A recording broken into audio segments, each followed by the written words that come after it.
కాంగ్రెస్ ప్రభుత్వం అధికారంలోకి వచ్చి 100 రోజులైనా రైతన్నుల సమస్యల పరిష్కారంలో విఫలమైందన్నారు బీజేఎల్పీ నేత ఎమ్మెల్యే మహేశ్వర్ రెడ్డి.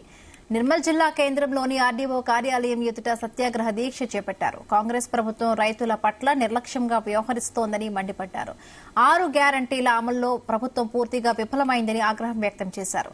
రైతాంగ సమస్యల పరిష్కారం కోసం బీజేపీ పార్టీ పోరాటం చేస్తుందన్నారు. వచ్చే పార్లమెంటు ఎన్నికల్లో కాంగ్రెస్ పార్టీ 14 ఎంపీ సీట్లు గెలిస్తే రాజకీయ సన్యాసం తీసుకుంటానన్నారు మహేశ్వర్ రెడ్డి.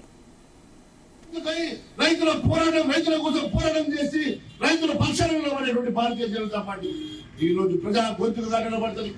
మేము ఒకటే చెప్తా ఉన్నాం, ఈ ప్రాంతంలో తెలంగాణ ప్రాంతంలో మీరు ఇచ్చిన హామీలు నెరవేర్చే వరకు, మీరు ఇచ్చిన హామీలు రైతుల కోసం, ఆడపడుచుల కోసం, యువత కోసం, విద్యార్థుల కోసం, ఇక్కడ సమాజంలో ఇచ్చిన ప్రతి హామీ కోసం భారతీయ జనతా పార్టీ ప్రజల గొంతుకై ప్రజల పక్షాన నిలబడి ఖచ్చితంగా ప్రజల పక్షాన పోరాటం చేస్తున్న సంగతిని తెలియజేస్తా ఉన్నాను.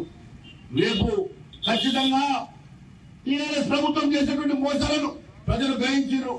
అదే మాదిరి ఈ రోజు కాంగ్రెస్ పార్టీ ఇచ్చినటువంటి హామీలు నెరవేర్చలేక వైఫల్యాన్ని చూస్తా ఉన్నారు.